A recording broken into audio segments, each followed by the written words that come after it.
Hi, this is Andrew with Front Range CNC. Today's video, we're going to look in more detail at the laser calibration process, what that is, why we do it, and why it's really important on any industrial style machine.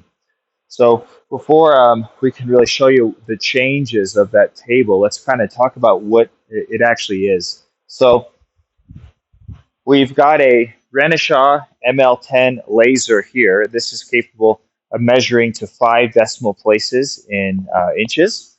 How this works is we're actually shining a laser through our lens here, and then that is connected to our spindle there. So we're measuring distance of how far the machine is actually moving versus how far we tell it to move. So for example, if you look at the screen here, as I move the machine back and forth, we'll see that those values are changing. And essentially, what's going on is we are measuring the physical movement of the machine against what we actually want the controller to do.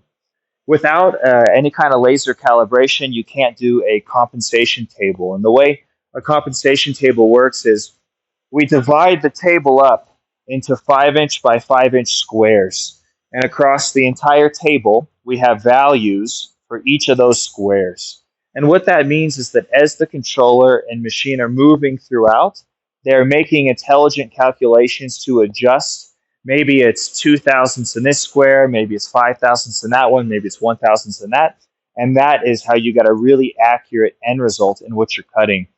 The important thing is that this table has to be applied in the controller, and the controller has to have the capability to accept these values, which then allows you to adjust for any kind of mechanical variances. This would be done on any high-end industrial machine. It doesn't matter if it's planed on a really expensive mill. This really is a vital step to getting the machine as accurate as possible. And it's something that we do on every machine before it leaves our factory. We just think it's the right thing to do, and it's really necessary at an industrial level. So these next two clips, what I'm going to show you is we're going to show you the results in the y-axis of what it was before compensation and how far off variances you might see. And then we'll show you what the results are after the compensation table, so you can see that it makes a real difference in how that machine. So what we see now is what the results are before compensation.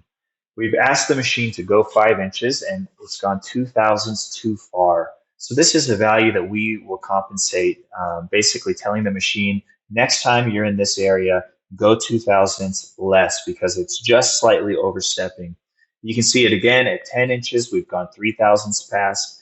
And keep in mind that the laser is a third, call it a third party, or it's not connected to the machine at all. So it's just giving us a good unbiased readout as to where the machine is physically going. Now we've gone 20 inches, and you can see that we are still 2 thousandths past. And so each of these 5-inch increments, we record what this value is, and that allows us to then put into the controller the compensation values so that it can intelligently tighten everything up across the entire machine. We do this for the Y and the X. Typically, you don't see this done on the Z when the height is relatively low.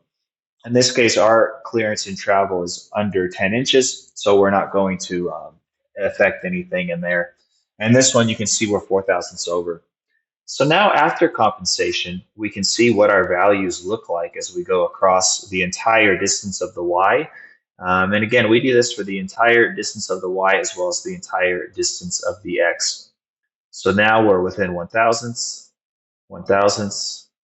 You see how different that is, though.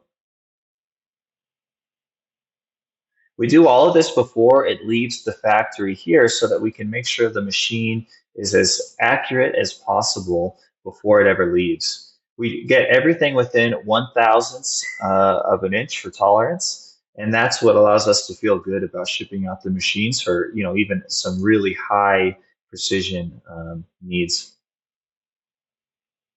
Thanks so much for watching our video. If you do have any questions about this process, or even just why we do it, feel free to give us a call or send an email, and we'd be happy to explain in more detail why we at least feel this is a really vital step to our full quality control process. Thank you.